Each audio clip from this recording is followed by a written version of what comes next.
Hello dear students, आज आपण बघणार आहोत आपला second chapter that is periodic classification of elements आणि याच्यावरती असणारे 50 questions along with their explanation.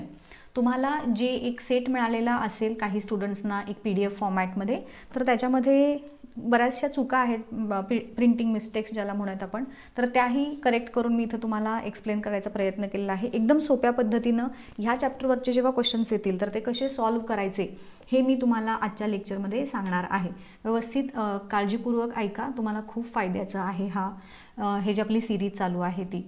तर स्टुडंट्स, जेव्हा पिरियॉडिक क्लासिफिकेशन ऑफ एलिमेंट्स या चॅप्टरवरती तुम्हाला असलेले क्वेश्चन्स जे असतात ते मॅक्झिमम असतात ॲटॉमिक नंबर, त्यानंतर ॲटॉमिक साईज ह्यांच्यासारखे असे रिलेटेड. मग अशा प्रकारचे जेव्हा क्वेश्चन्स आपण सॉल्व्ह करत असतो तर तिथे तुम्हाला पहिले 20 एलिमेंट्स ओळीनं येणं हे खूप महत्त्वाचं असतं. पहिले 20 एलिमेंट्स काय करायचं सांगते. जेव्हा केव्हा तुमच्या हातात क्वेश्चन पेपर येईल, जसं तुम्ही स्कॉलरशिपला बसलेले असता की ABCD A to Z पहिल्यापासून शेवटपर्यंत लिहिता, त्याला नंबर्स देता, तसं पहिल्यांदा पेपर आला की पहिले 20 एलिमेंट्स ओळीनं कुठंतरी लिहून ठेवायचे रफ पेजवरती आणि त्याचे नंबर्स देऊन ठेवायचे, त्याच्यापुढे त्यांचे ॲटॉमिक नंबर्स. कारण आता ह्यातले मॅक्झिमम प्रश्न हे त्याच्यावरती बेस्ड असतात. तुम्हाला मी सांगतेच, आता जेव्हा एक्सप्लेनेशन देईन तेव्हा तुम्हाला कळेल. त्यामुळे हे पण तुम्हाला जर पहिले 20 एलिमेंट्स लक्षात ठेवण्याची ट्रिक हवी असेल तर त्या एक व्हिडिओ आहे माझा, त्याची लिंक मी तुम्हाला डिस्क्रिप्शन बॉक्समध्ये देते. तो व्हिडिओ रेफर करा. ते 20 एलिमेंट्स कंपल्सरी लर्न करा, त्याशिवाय तुम्हाला ह्या चॅप्टरच्या प्रश्नांची उत्तरं देता येणार नाही आहेत. ओके, सो कधी पण लक्षात ठेवा, पहिल्यांदा आपण काय करणार आहोत, पहिले 20 एलिमेंट्स ओळीनं मांडून घेणार आहोत. आता ह्यातला जो फर्स्ट क्वेश्चन आहे, Newlands relation is called as, तर न्यूलँड्स आहे लॉ ऑफ ऑक्टेव्स. सो ह्याचं आपलं ऑप्शन नंबर 1 B आहे. हे सोपं आहे. Up to which element the law of octave was found applicable, तर तुम्ही ह्याचं जर एक्सप्लेनेशन बघितलं तर हा लॉ ऑफ ऑक्टेव जो आहे तो it was applicable only up to calcium. त्यानंतर in Mendeleev's periodic table gaps were left for the elements to be discovered latter.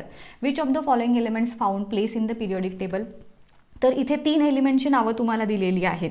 ती कुठली कुठली आहेत? ओके, तर ती 3 एलिमेंट्स आहेत, त्यांची नावं तुम्हाला लक्षात ठेवायची एक टेक्निक सांगते. ह्याच्यातले इका कॉमन आहेत, त्याला आपण बाजूला सोडूयात. ॲल्युमिनियम आहे, त्याचं नाव नंतर ठेवलं गेलं गॅलियम. सिलिकॉन आहे, त्याचं नाव ठेवलं गेलं जर्मॅनियम. बोरॉनचं स्कॅन्डियम, तो ॲल, गॅल, सी, जर, बो, स्कॅन. अशा पद्धतीनं जर आपण बघितलं तर इथे जे एलिमेंट आहे तर लॅटर ऑन ह्यातलं कुठलं नाव आहे, तर लॅटर ऑन डिस्कवर झालेल्या ह्या 3 नावांपैकी जर्मॅनियम हे एकच नाव इथं दिसतंय. सो तुमचा ह्यातला ऑप्शन नंबर D आला. आता पुढचा प्रश्न, at the time of Mendeleev the number of elements known was, किती होते, तर तुम्ही टेक्स्टबुक रेफर केलं तर नंबर ऑफ एलिमेंट जे नोन होते ते होते 63, जेव्हा मेंडेलिव्हनं पिरियॉडिक टेबलचं क्लासिफिकेशन तयार केलेलं होतं. त्यानंतर the properties of eka aluminium predicted by Mendeleev are the same as the properties of later discovered element. परत आत्ताच जो मगाशी मी 3 एलिमेंटच्या ज्या जोड्या लिहिलेल्या होत्या ह्यांच्यापैकीच ह्याच्याचवरती बेस्ड हा क्वेश्चन आहे. तर इथे तुम्ही जर नीट बघितलं तर गॅलियम आहे, ॲल्युमिनियमच्या जोडीला कोण आहे, गॅलियम, आणि म्हणून इथं ऑप्शन नंबर C आला. An atom of an element has an electronic configuration 2A2, तर हे कुठल्या ग्रुपला बिलॉंग करतं. अगेन एक लक्षात ठेवा, जे एलिमेंट्स सेम ग्रुपमध्ये असतात त्यांच्या आउटर शेलमध्ये सेम इलेक्ट्रॉन्स असतात. आणि जे सेम पिरियडमध्ये असतात हे पण लक्षात ठेवा, ह्याच्यावरती पण प्रश्न विचारतात. सेम पिरियडमध्ये असतील तर त्यांच्यामध्ये शेल्सचा नंबर हा सेम असतो. सेकंड पिरियडमध्ये तर 2 शेल्स, सेम ग्रुप, आउटर शेलमध्ये सेम इलेक्ट्रॉन, आणि सेम पिरियड असेल तर त्यांचे नंबर ऑफ शेल्स सेम असतात. मग आता इथे कॉन्फिगरेशन 282 आहे, मग ह्याचा कोणता ग्रुप असेल, जर ह्याचं 282 कॉन्फिगरेशन आहे तर हा आउटर शेलमध्ये 2 इलेक्ट्रॉन्स आहेत, so it will be in the second group. हे लक्षात ठेवा, हे जे इथं लिहिलं आहे ना, ही आणि ही इन्फॉर्मेशन लक्षात ठेवा व्यवस्थित. त्यानंतर the arrangement of element in modern periodic table is based on their, तर ह्याच्यामध्ये जर ऑप्शन्स बघितले तर ह्याच्यातला तुमचा करेक्ट ऑप्शन येतो increasing atomic number in horizontal rows. कारण हॉरिझॉन्टल रोज वाईज जर आपण बघितलं तर ह्या एलिमेंट्सचे जे ॲटॉमिक नंबर आहेत ते वाढत जातात. ग्रुपमध्ये पिरियड्समध्ये आपण top to left to right जेव्हा जातो तेव्हा ॲटॉमिक नंबर एकनं इन्क्रीज होत जातो, आणि म्हणून ह्याचा ऑप्शन नंबर B आहे. Where would you locate the element in electronic configuration 2-8. आता 2-8 आउटर शेलमध्ये 8 इलेक्ट्रॉन्स आहेत, सो हे कोणत्याही प्रकारची केमिकल रिॲक्शन करणार नाही आणि जे एलिमेंट्स कुठल्याही प्रकारच्या केमिकल रिॲक्शनमध्ये पार्टिसिपेट करत नाहीत त्यांना इनर्ट गॅसेस किंवा नोबल गॅसेस म्हणतो आणि नोबल गॅसेसचा ग्रुप आहे 18 आणि म्हणून हा येईल 18व्या ग्रुपमध्ये. जे एलिमेंट्स 18व्या ग्रुपमध्ये आहेत त्या सगळ्यांच्या आउटर शेलमध्ये 8 इलेक्ट्रॉन्स आहेत. सो जेव्हा आउटर शेलमध्ये 8 इलेक्ट्रॉन्स दिसतील तर समजून जायचं तो नोबेल गॅस आहे किंवा inert element. The element X forms a chloride with formula XCl2. एलिमेंटच्या क्लोराईडचा फॉर्म्युला XCl2 आहे. त्याचा तो एलिमेंट सॉलिड आहे, त्याचा मेल्टिंग पॉईंट हाय आहे, तर तो कोणत्या ग्रुपमध्ये येऊ शकतो. आता ह्याचा जर तुम्ही अभ्यास केला तर ह्यापैकी कोणत्या एलिमेंटच्या क्लोराईडचा फॉर्म्युला XCl2 आहे हे जर बघितलं तर ह्याचा NaCl आहे, ह्याचा AlCl3 आहे. मॅग्नेशियमच्या क्लोराईडचा फॉर्म्युला MgCl2 येतो आणि म्हणून इथे तुमचा करेक्ट ऑप्शन असेल MgCl2, that is magnesium. Which of these belong to the same period. ABC आहेत अँड ॲटॉमिक नंबर्स त्यांचे 2, 10 आणि 5 आहेत. मग ह्या अशा प्रकारचे क्वेश्चन्स जेव्हा सॉल्व्ह करतात लक्षात ठेवा, जिथं जेव्हा केव्हा तुम्हाला असे ॲटॉमिक नंबर्स दिलेले असतील, लहान कुठला, मोठा कुठला, सेम ग्रुप कुठला, सेम पिरियड कुठला, अशा प्रकारचे क्वेश्चन्सचे जेव्हा आन्सर्स द्यायचे असतात तेव्हा सरळ काय करायचं, त्या ॲटॉमिक नंबर वाईज त्यांचे पहिल्यांदा इलेक्ट्रॉनिक कॉन्फिगरेशन लिहून घ्यायचे. आता इथं मी तिघांचे इलेक्ट्रॉनिक कॉन्फिगरेशन लिहून घेतले. मी मगाशी जसं तुम्हाला सांगितलं होतं, जे एलिमेंट सेम पिरियडमध्ये असतात त्यांच्यामध्ये नंबर ऑफ शेल्स सेम असतात. मग ह्या दोघांच्यामध्ये शेलचा नंबर सेम आहे, दॅट इज 2 आणि म्हणून B आणि C हे 2 एलिमेंट्स सेम पिरियडमध्ये असतात. त्यानंतर carbon belongs to the second period of and group number 14. Silicon जो आहे तो थर्ड पिरियडमध्ये आहे आणि ग्रुप नंबर 14 मध्येच आहे. जर कार्बनचा ॲटॉमिक नंबर 6 असेल तर सिलिकॉनचा ॲटॉमिक नंबर काय. आता ॲक्च्युली हे लॉजिकल आहे. तुम्हाला जसं मी पहिले 20 एलिमेंट्स सांगितले लर्न करायला, त्याच्यावरतीच बेस्ड हा तुमचा क्वेश्चन आहे. तो सिलिकॉनचा ॲटॉमिक नंबर जो आहे तो 14 येतो. हे तुम्हाला जनरल नॉलेजनं पण माहीत असलं पाहिजे. पहिले 20 एलिमेंट्स लर्न आले की तुम्हाला असल्या प्रकारचे क्वेश्चन सोडवायला काही प्रॉब्लेम येणार नाही. Pick out the chemically most reactive elements from the given triad. हे 2 ट्रायड्स आहेत आणि ह्याच्यामध्ये जर बघितलं आपण तर ग्रुप वाईज जर आपण बघितलं तर पोटॅशियम आणि ब्रोमियम हे जे 2 एलिमेंट्स आहेत तर ते हायली रिॲक्टिव्ह आहेत. का रिॲक्टिव्ह आहेत?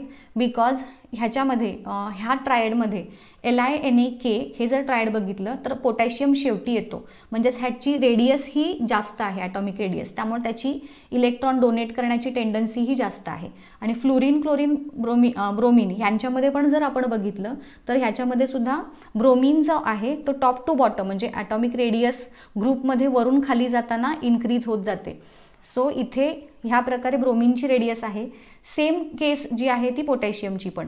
मग सगळ्यात मोठी रेडियस ह्या दोघांची आहे म्हणून पोटॅशियम आणि ब्रोमिन हे जास्त रिॲक्टिव्ह आहेत, म्हणून ह्याचा option number D. What is the atomic number of element off period 3 and group 17. तिसऱ्या पिरियडमध्ये आहे आणि ग्रुप 17 मध्ये आहे, तर त्याचा ॲटॉमिक नंबर हा काय असेल असा आपल्याला इथे प्रश्न विचारलेला आहे. हा पण परत तुमच्या पहिल्या 20 एलिमेंट्सच्या जे ॲटॉमिक नंबर्स आहेत त्याच्यावरती बेस्ड क्वेश्चन आहे. तुम्ही ते एलिमेंट जर अरेंज करून बघितले तर तुम्हाला इथे 17वा ॲटॉमिक नंबर असणारा क्लोरीन हा एलिमेंट तुम्हाला दिसेल की जो थर्ड पिरियडमध्ये आहे आणि ग्रुप 17 मध्ये आहे. तर ह्याचा आन्सर तुम्ही क्लोरीन सांगितलं. कसं केलं लक्षात आलं का बघा. पहिल्यांदा हायड्रोजन, मग इकडे हेलियम आहे आपल्या पिरियडिक टेबलमध्ये, त्यानंतर इथे लिथियम आहे, मग इथे बेरिलियम आहे, मग याच्या पुढे इथे हेलियम आहे, इथे निऑन आहे, मग बोरॉन 13व्या ग्रुपपासून बोरॉन, कार्बन, नायट्रोजन, ऑक्सिजन आणि फ्लोरीन, निऑन झाला. निऑन नंतर इथे खाली येतो सोडियम, त्यानंतर मॅग्नेशियम, मग येतो ॲल्युमिनियम, मग सिलिकॉन. हे असे जर मांडत गेले तर तुम्हाला बरोबर लक्षात येईल की हा जो क्लोरीन आहे तो फ्लोरीनच्या खाली येतो, दॅट इज इन 17वा ग्रुप जो आहे तो. या पद्धतीनं मांडणी पहिल्यांदा करून घ्या, तुम्हाला असे प्रश्न सोडवायला काहीच अडचण येणार नाही. Which of the following elements is not correct. Statement is not correct about the trend in the properties of elements. पिरियडमध्ये लेफ्ट टू राईट जाताना ह्यातलं काय करेक्ट नाही आहे असं विचारलेलं आहे.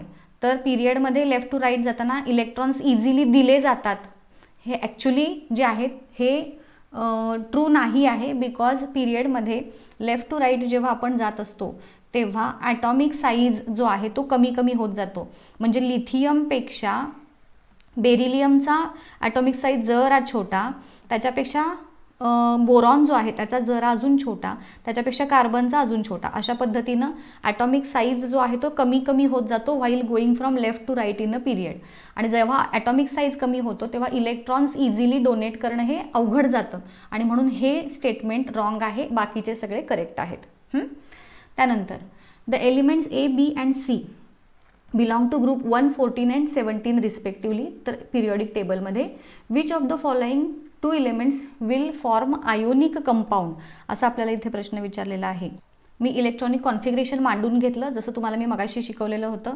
आता ज्याच्या आउटर शेलमध्ये एकतर 7 इलेक्ट्रॉन्स आहेत, सो ह्याची व्हॅलन्सी 1 असेल. ह्याच्या आउटर शेलमध्ये 1 इलेक्ट्रॉन आहे, म्हणजे ह्या दोघांची टेंडन्सी असणार, ह्याची असणार इलेक्ट्रॉन डोनेट करण्याची आणि ह्याची असणार इलेक्ट्रॉन ॲक्सेप्ट करण्याची. आणि म्हणून ए आणि सी हे जे 2 आहेत ते आयोनिक कंपाऊंड फॉर्म करणार.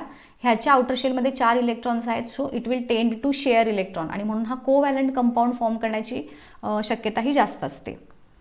An element X forms a group from 2 group of periodic table reacts with Y from group 17 to form a compound. आता बघा, जे एलिमेंट्स X आहे आणि हे Y आहे. X सेकंड ग्रुपमध्ये आहे म्हणजे त्याची व्हॅलन्सी 2 आहे. Y जो आहे तो 17व्या ग्रुपमध्ये आहे. 17व्या ग्रुपमध्ये जे एलिमेंट्स आहेत त्यांची व्हॅलन्सी 1 असते. मग कंपाऊंड फॉर्म होताना व्हॅलन्सीचं क्रॉस मल्टिप्लिकेशन करायचं. एक्सची व्हॅलन्सी वायला, वायची व्हॅलन्सी एक्सला, म्हणून ह्याचा होईल XY2 असा formula. That is option number A. A metal M is in the first group of the periodic table. What will be the formula of its oxide. Metal A जो first ग्रुपमध्ये आहे, जे elements first ग्रुपमध्ये आहेत त्यांच्या ऑक्साईडचा formula हा M2O म्हणजे X2O असा आहे. जर तुम्ही प्रॉपर बघितलात जे फर्स्ट ग्रुपमध्ये आहेत, सो ह्याचा ऑप्शन नंबर बी येईल. Name the natural atom in the periodic table which has the same number of electrons as K+ and Cl-. आता ह्याची एक टेक्निक आहे बघा. इथे बघितलं तर तुमच्या लक्षात येईल पोटॅशियमचा ॲटॉमिक नंबर आहे 19, क्लोरीनचा ॲटॉमिक नंबर आहे 17.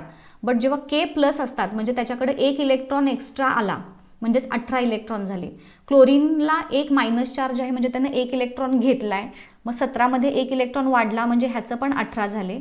मग असा ह्यातला कोणता एलिमेंट आहे की ज्याचा ॲटॉमिक नंबर किंवा म्हणजे इलेक्ट्रॉनचा नंबर जो आहे तो सेम 18 आहे. मग ह्यातला जर तुम्ही ऑप्शन बघितलात तर तुमच्या लक्षात येईल की आर्गॉन हा जो आहे त्याचा ॲटॉमिक नंबर 18 आहे, म्हणून option number B. An element X combines with oxygen to form an oxide XO. This oxide is electrically conducting. तर ह्याचा कंपाऊंड काय फॉर्म होतं जेव्हा तो क्लोरीन बरोबर रिॲक्शन होईल. जेव्हा आता ह्याचा ऑक्साईड XO असं तयार होतं आहे, इलेक्ट्रिकली कंडक्टिंग आहे म्हणजे इलेक्ट्रिसिटी पास करणारा आहे.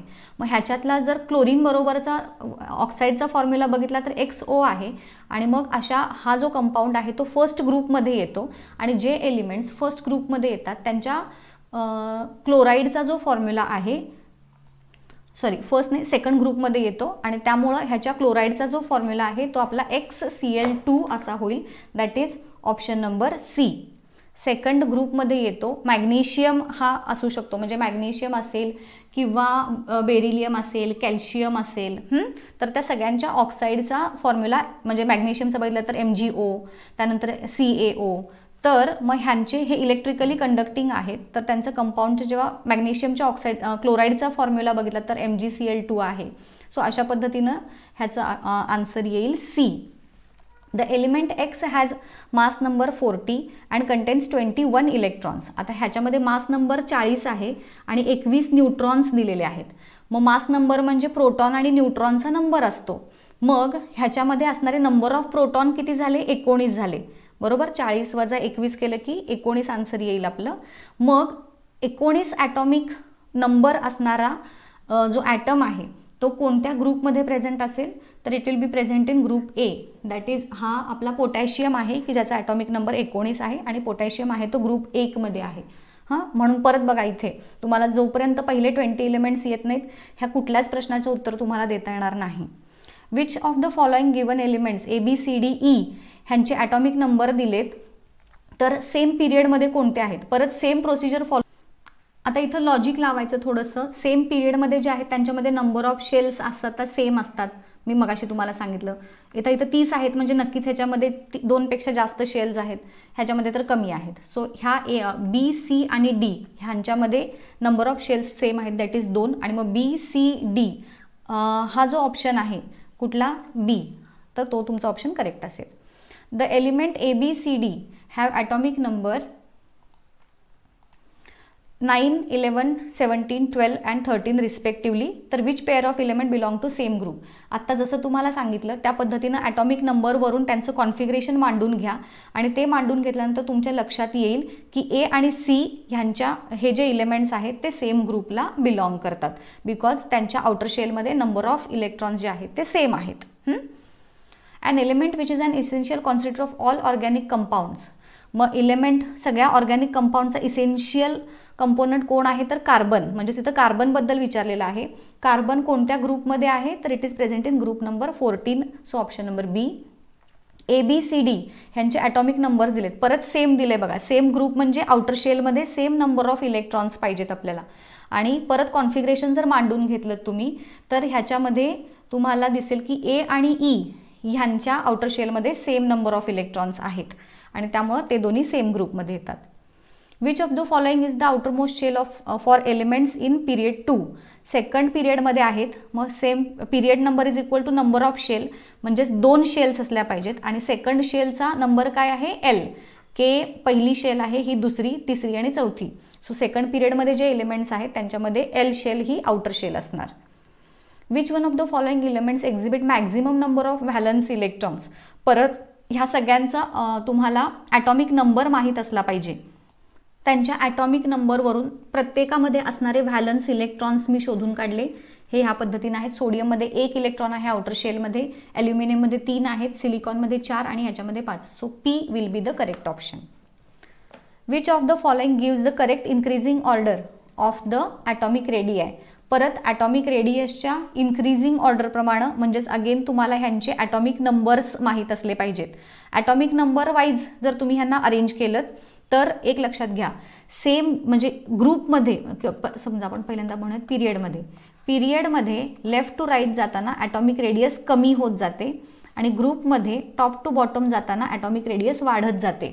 मग ह्या हिशोबानं जर बघितलं तर तुम्हाला असं लक्षात येईल की नायट्रोजन, ऑक्सिजन आणि फ्लोरीन जे आहेत ते सेम पिरियडमध्ये आहेत आणि त्याच्यामध्ये नायट्रोजन आधी येतो, त्यानंतर ऑक्सिजन येतो, त्यानंतर फ्लोरीन येतो. आणि मग ह्या पद्धतीनं जर आपण बघितलं तर सगळ्यात मोठा ॲटम नायट्रोजनचा असेल, त्याच्यानंतर लहान ऑक्सिजनचा आणि सगळ्यात लहान फ्लोरीनचा. आणि मग इन्क्रीजिंग ऑर्डरप्रमाणे अरेंज करायला सांगितले आपल्याला. सो पहिला लहानापासून मोठ्यापर्यंत, म्हणजे फ्लोरीनचा सगळ्यात कमी, मग ऑक्सिजनचा जरा मोठा आणि मग नायट्रोजनचा त्याच्यापेक्षा मोठा. Which among the following elements has the largest atomic radii. परत ह्याच्यातलं जर तुम्ही कन्सिडर केलेत तर सोडियम आहे, त्याचा ॲटॉमिक नंबर आहे 11. त्यानंतर मॅग्नेशियमचा आहे ॲटॉमिक नंबर 12, पोटॅशियमचा आहे 19 आणि कॅल्शियमचा आहे 20. मग सोडियम आणि मॅग्नेशियम हे सेम ग्रुपमध्ये आहेत, पोटॅशियम आणि कॅल्शियम हे सेम ग्रुपमध्ये आहेत. मग ग्रुपमध्ये सेम पिरियडमध्ये आहेत. सोडियम आणि मॅग्नेशियम हे सेम पिरियडमध्ये आहेत, म्हणून सोडियमपेक्षा मॅग्नेशियम हा लहान आहे, हा मोठा आहे, हा लहान आहे. हा पोटॅशियम हा सोडियमपेक्षा मोठा आहे, बिकॉज हे दोन्ही सेम ग्रुपमध्ये आहेत. आधी सोडियम मग त्याच्या खाली पोटॅशियम येतो आणि कॅल्शियम पोटॅशियम नंतर आहे, म्हणजे हा लहान. म्हणजे सगळ्यात बघितलं तर मोठा ॲटम आहे पोटॅशियमचा. तुम्हाला पहिले 20 एलिमेंट्स आल्याशिवाय अशा प्रकारच्या कुठल्याच क्वेश्चनचा आन्सर देता येणार नाही आहे, हे लक्षात ठेवा. Which of the following element would loss electron easily. परत ह्याच्यामध्ये जर तुम्ही बघितलं सेम तुमच्या ॲटॉमिक नंबर्सवरतीच बेस्ड आहे. सो ह्याच्यामधला पोटॅशियमचा ॲटम मोठा आहे, त्यामुळे तो इलेक्ट्रॉन्स इझिली लॉस करणार. Which of the following electron does not loss electron easily. तर ह्याच्यातला फ्लोरीनचा येईल, कारण बाकीच्या सगळ्यांच्यामध्ये कमी नंबर ऑफ इलेक्ट्रॉन्स आहेत आणि हे सगळे मेटल्स आहेत. मेटल्स इलेक्ट्रॉन इझिली डोनेट करतात आणि फ्लोरीन हा नॉन मेटल आहे, सो तो इलेक्ट्रॉन लॉस करणार नाही. Dobereiner's laid down the which rule. डोबेरायनरचा लॉ ऑफ ट्रायड आहे. In which of the following the first species is bigger than the second. याच्यामध्ये जर तुम्ही बघितलं तर फ्लोरीन आणि निऑन यांच्यामधला निऑन हा आहे तो छोटा आहे, सॉरी फ्लोरीन जो आहे तो छोटा आहे. त्यानंतर सोडियम आणि म्हणजे सोडियमचा जो आयन आहे कॅटायन त्यानं इलेक्ट्रॉन डोनेट केलेला आहे, त्यामुळं ह्याच्यातला सोडियमचा हा ह्याच्यापेक्षा लहान आहे.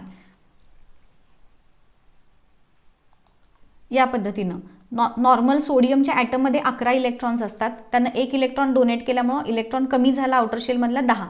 सो सेम शेलमध्ये इलेक्ट्रॉन कमी झाल्यामुळं हा ॲटम मोठा आहे आणि हा लहान आहे. त्यानंतर मॅग्नेशियम कॅल्शियम बघितलं तर ह्याच्यामध्ये मॅग्नेशियम लहान आहे आणि कॅल्शियम मोठा आहे सेम ग्रुपमध्ये असल्यामुळं.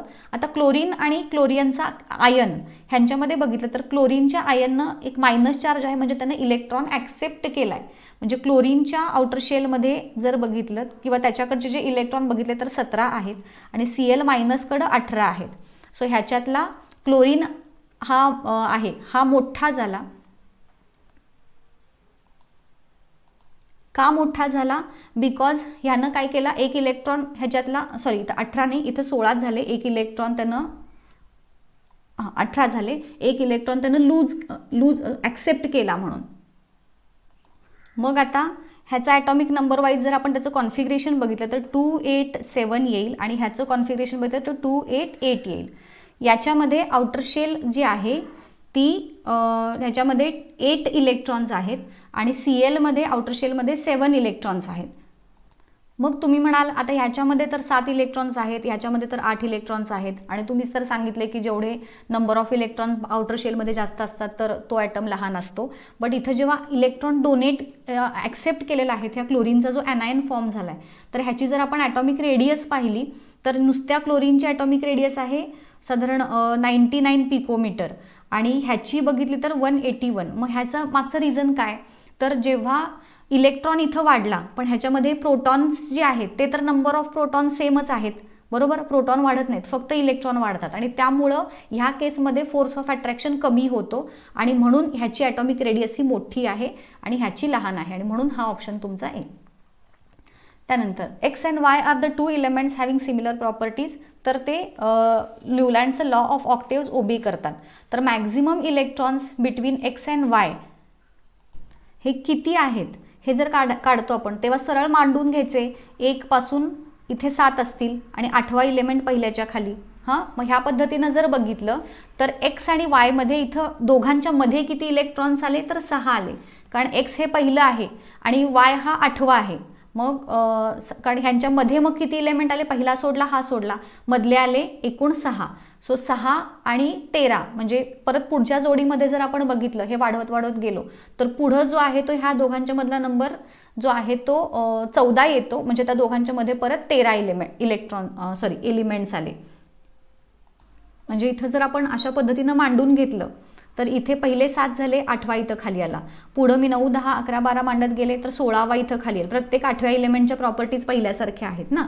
मग ह्यांच्यामध्ये जर आपण काउंट केलं तर त्यांच्या पहिल्या दोघांच्या मध्ये जर कन्सिडर केलं तर 6 येतील आणि नंतरचं हे 2 आणि हे पहिलं असं जर कन्सिडर केलं तर त्यांच्यामध्ये 13 येतात. ह्या पद्धतीचं लॉजिक इथे लावायचं आहे. And element lies in the third period and second group, तर त्याच्यामध्ये फॉल्स सेंटेन्स कुठलं आहे, थर्ड पिरियडमध्ये आहे म्हटल्यानंतर त्याच्यामध्ये 3 शेल्स असणार हे करेक्ट आहे. सेकंड ग्रुपमध्ये आहेत म्हणजे त्याच्या आउटर शेलमध्ये 2 इलेक्ट्रॉन्स असणार. जर ह्या पद्धतीनं बघायला गेलं तर हे सेंटेन्स रॉंग येतं. इन मेंडेलिव्स पिरियडिक टेबल इका सिलिकॉनचं नाव मगाशी मी सांगितलं होतं, सी आणि जर यांची जोडी आहे, सो सिलिकॉन जर्मॅनियम आलं. Modern periodic table number of columns, periods आणि ग्रुप्स ह्यांचे जर नंबर्स बघितले तर ह्याच्यामध्ये सी हा ऑप्शन करेक्ट येतो. 18 ग्रुप्स आहेत आणि 7 पिरियड्स आहेत. Dash is the outermost shell for elements of the period 3. Third पिरियडमध्ये जे आहेत त्यांच्या आउटर शेलमध्ये KLM म्हणजे थर्ड शेल म्हणजे M शेल असणार. 1 and 2 constitute S block, SPDF हे आहेत. पहिल्या 2 ग्रुप्समध्ये S ब्लॉक होतो. Which pair of the atomic numbers represent elements in the same group.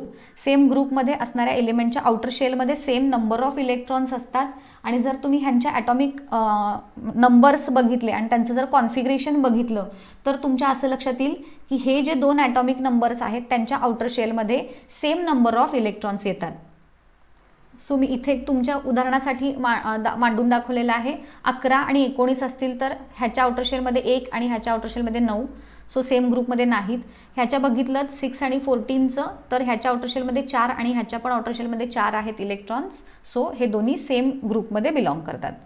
Which of the following element would lose electron easily, आणि ह्याच्यामध्ये बघितलं तर सोडियम हा मेटल आहे, तो सोडियम हा इलेक्ट्रॉन इझिली डोनेट करणार, कारण सोडियम नंतर मॅग्नेशियम येतो आणि मॅग्नेशियमचा ॲटॉमिक साईज हा सोडियमपेक्षा लहान आहे आणि म्हणून सोडियम हा मोर रिॲक्टिव्ह आहे मॅग्नेशियमपेक्षा. सो ऑप्शन नंबर बी झाला. Which among the following is the largest element. ह्यांच्यामध्ये परत मगाचाच आपण जर लॉजिक बघितलं, मगाशी आपण इलेक्ट्रॉन इझिली डोनेट कोण करणार वगैरे हे बघितलेलं होतं, तर इथे लार्जेस्ट हा जो आहे तो नॉट मॅग्नेशियम, पोटॅशियमचा ॲटम हा जो आहे तो लार्जेस्ट येतो. दॅट इज मगाशी त्याचे साईज वाईज मी तुम्हाला डायग्राम काढून दाखवलेली होती. सो इथे लार्जेस्ट ॲटम झाला पोटॅशियमचा. त्यानंतर arrange the following elements in decreasing metallic character. Decreasing metallic characters म्हणजे मेटल टू नॉन मेटल अशा पद्धतीनं. मग ह्यात जर बघितलं तर सोडियम हा मेटल पहिल्यांदा आहे आणि मग त्याच्यानंतर हळूहळू इलेक्ट्रॉन देण्याची टेंडन्सी ज्याची कमी कमी होत जाते अशा पद्धतीनं आपल्याला ह्यांना अरेंज करायचं आहे. आणि मग ह्याच्यात पहिल्यांदा इन्क्रीजिंग ऑर्डर सोडियम, मग मॅग्नेशियम, मग ॲल्युमिनियम, सिलिकॉन आणि chlorine. So option number B येईल. यांच्यामध्ये आपल्याला काय सांगितलं आहे, decreasing order of metallic character, electron देण्याची टेंडन्सी कमी कमी होत जाते, ह्या पद्धतीनं अरेंज करायचं आहे. Which of the following does not increase while moving down the group. ह्याच्यामध्ये व्हॅलन्सी इन्क्रीज होत नाही, ग्रुपमध्ये वरून खाली जाताना व्हॅलन्सी सेम राहते, बाकी सगळे इन्क्रीज होत जातात. On moving from left to right in a periodic table, atomic size हा काय होतो, तर पिरियडिक टेबलमध्ये लेफ्ट टू राईट जाताना डिक्रीज होत जातो, मगाशी जसं एक्सप्लेनेशन दिलेलं. Which of the following statements about modern periodic table is correct. Correct कुठलं आहे, तर ह्याच्यामध्ये 18 व्हर्टिकल ग्रुप्स असतात, कॉलम्स असतात, त्यांना ग्रुप म्हणतात, हे करेक्ट आहे. डी ब्लॉक एलिमेंट जे आहेत तुम्ही जर बघितलं तर एस ब्लॉकमध्ये जे आहेत ते सगळे नॉर्मल एलिमेंट्स आहेत. एस आणि पी ब्लॉकमध्ये जे आहेत, डी ब्लॉकमध्ये जे मध्ये येतात ते आहेत ट्रान्झिशन आणि एफ ब्लॉकमध्ये जे येतात ते इनर ट्रान्झिशन असतात. सो डी ब्लॉक म्हणजे transition elements. Size of atom is indicated by atomic radius.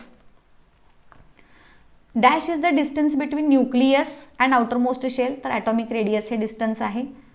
Atomic radius जो आहे it is expressed in unit. Atomic रेडियसचं युनिट आहे picometre. And the tendency of element to form cation is the dash character. ह्याचं metallic character, electron donate करून जे ions form होतात त्यांना कॅटायन्स म्हणतात. सो हे मेटॅलिक कॅरेक्टर आहे. सो हे झाले आपले आजचे 50 क्वेश्चन्स विथ एक्सप्लेनेशन. नेक्स्ट लेक्चरमध्ये आपण पुढचा चॅप्टर डिस्कस करणार आहोत, त्याचे 50 क्वेश्चन्स आणि त्याचे एक्सप्लेनेशन. तोपर्यंत goodbye, thank you so much.